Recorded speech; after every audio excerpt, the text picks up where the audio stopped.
కూల్చకుండా కాపాడండి. పక్కనే రేవంత్ రెడ్డి అల్లుడు రమేష్ రెడ్డి ఆయన అనుయాయులకు ఇచ్చిన 17 ఎకరాల భూమి ఉన్నది.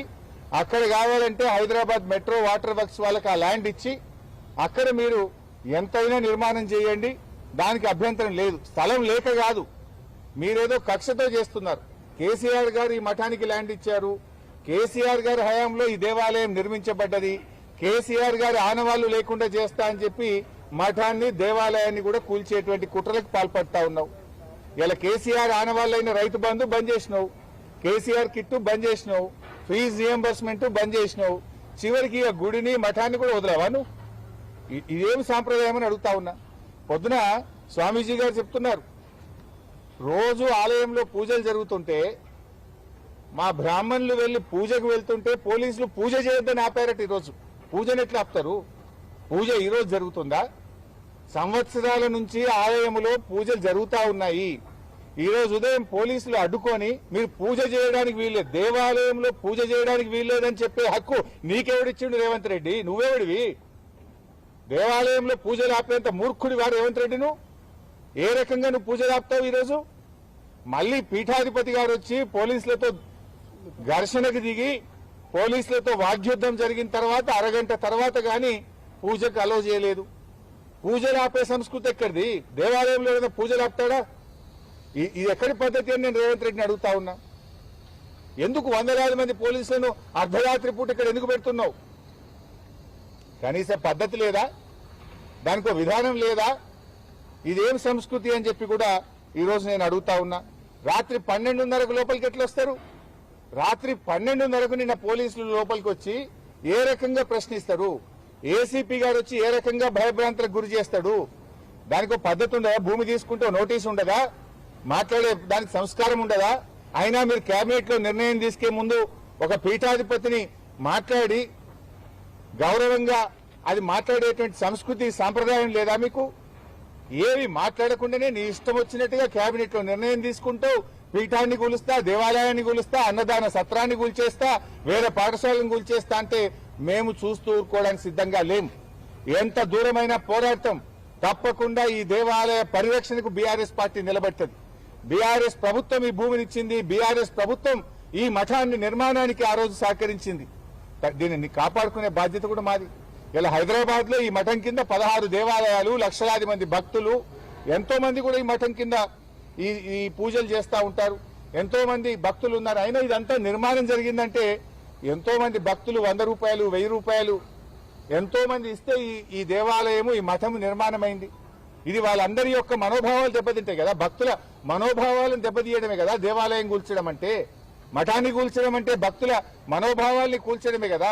లక్షలాది మంది భక్తులు ఈ మఠానికి ఉన్నారు కదా. అయినా ఏ మఠమైనా ఏ దేవాలయమైనా కూడా అది హిందూ ధర్మ పరిరక్షణ. నువ్వెట్లా కూలుస్తావు? నీకెవడు హక్కు ఇచ్చాడు? కేసీఆర్ గారేమో అద్భుతంగా యాదాద్రి దేవాలయాన్ని పునర్నిర్మించిండు.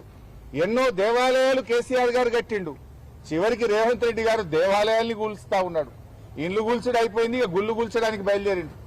హైదరాబాద్ లో హైడ్రా పేరిట పేదల ఇండ్లు కూల్చినావు, నిన్న ఖమ్మంలో ఇల్లు కూల్చినావు, ఇప్పుడు ఇక హైదరాబాద్ నడిబొడ్డున దేవాలయాలు కూల్చడానికి పాల్పడుతున్నావా?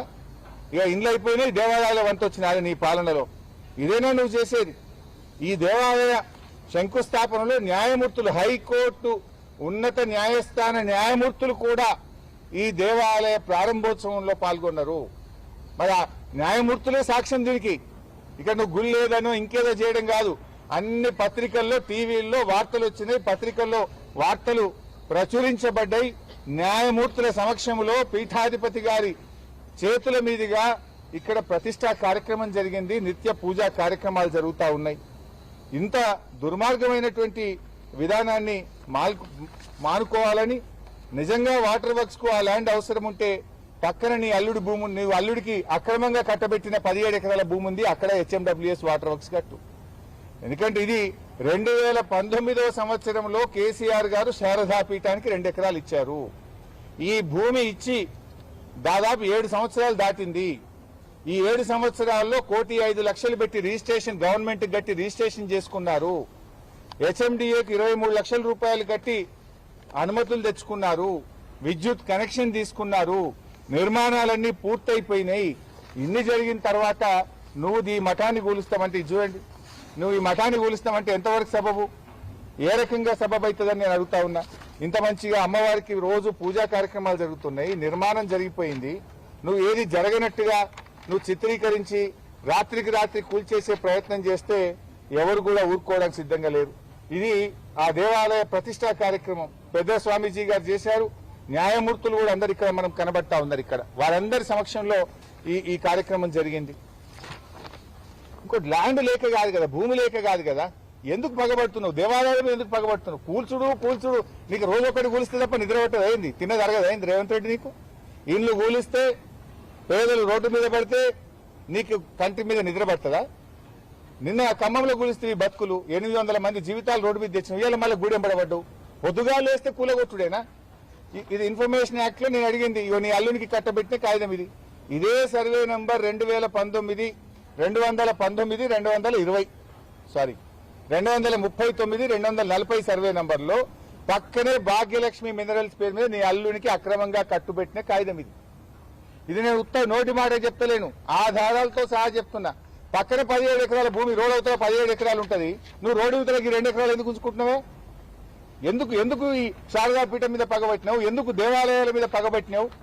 ఇదే దొరికిందా? ఆ పక్కన 17 ఎకరాలను తీసుకో. ఇది కూడా అక్రమ మైనింగ్. యాక్చువల్ గా హెచ్ఎండిఏ రూల్స్ కు విరుద్ధంగా నువ్వు ఓఆర్ఆర్ కు కిలోమీటర్ దూరంలో నీ అల్లునికి ఇంత పెద్ద గుట్టలు అప్పజెప్పి కోట్లాది రూపాయల ప్రజాధనం కొల్లగొడతా ఉన్నారు. ఓపెన్ యాక్షన్ పెట్టొచ్చు కదా. ఏ రకంగా నామినేషన్ బేసిస్ లో నీ అల్లునికి 17 ఎకరాలు కట్టబెట్టినావు? అది ప్రజాధనం కాదా? యాక్షన్ పెడితే కోట్ల రూపాయలు ప్రభుత్వానికి ఆదాయం వస్తుండే. యాక్షన్ పెట్టకుండా లోపల కాగితం పెట్టించి 17 ఎకరాలు నీ అల్లుడికి ఇచ్చి గుట్టల్ని కొల్లగొడుతున్నావు. ఆ గుట్టలను కంకర చేసి నీ అల్లుడికి చుట్టూ కట్టి అన్ని రియల్ ఎస్టేట్ కంపెనీలు అల్లుని దగ్గరనే కంకర కొనాలని, లేకపోతే నీకు అనుమతులు రావని అక్రమ క్రషర్ పెట్టిస్తావు, అల్లుని కంకర అమిపిస్తావు. ఇదా నువ్వు చేసేది? నీ అల్లుడి మనుషులు. ఇది ప్రభుత్వం, నేను సమాచార హక్కు చట్టం కింద నేను అడుగుతూ ఇచ్చిన సమాధానం. ఇది ప్రజల ముందు పెడుతున్నా, దీనికి సమాధానం చెప్పు. క్యాన్సిల్ చేయి, అక్రమ క్రషర్ ను క్యాన్సిల్ చేయి. ఇప్పుడు ఆల్రెడీ అక్కడ క్రషర్ పెట్టిండ్రు, ఆ మిక్సర్స్ దాని ఏమంటారు, రెడీమిక్స్ ప్లాంట్లు కూడా పెట్టింది. అందులో 2 పెట్టారట, ఇంకా 3 పెట్టారట, 5 మిక్సర్లు పెట్టారట. ఇక రెడీ మిక్సర్లు పెట్టి అల్లుడి వ్యాపారం చేయిస్తావు. నీ అల్లుడి వ్యాపారం కోసం దేవాలయం కూలుస్తావా? నీ అల్లుడి కోసం పీఠాన్ని కూలుస్తావా? ఇదేం పద్ధతి అని నేను అడుగుతా ఉన్నా. తక్షణమే ఈ శారదా పీఠాన్ని, అమ్మవారి దేవాలయాన్ని కూల్చే ఆలోచన మానుకోండి. పొయ్యేగాలం దాపరిస్తే గిట్లాంటి ఆలోచనలే పుడతాయి. నీకేదో పొయ్యేగాలం దగ్గర పడ్డట్టుంది, అందుకే దేవుని తెరువు వస్తున్నావు. దేవుని తెరువు వచ్చినోడు ఎవడు దక్కడు, ఆ శాపం తగులుతుంది నీకు. నువ్వు ఇప్పటికైనా పిచ్చి పిచ్చి ఆలోచనలు బంద్ చేసి దేవాలయాల పరిరక్షణకు పూనుకో, దేవాలయాల నిర్మాణాన్ని చేయి. గాని కేసీఆర్ ఆనవాళ్లు జరిపేస్తా అనే పేరు మీద దేవాలయాన్ని కూలిస్తే ఎవరు కూడా చూస్తూ ఊరుకోవడానికి సిద్ధంగా లేం.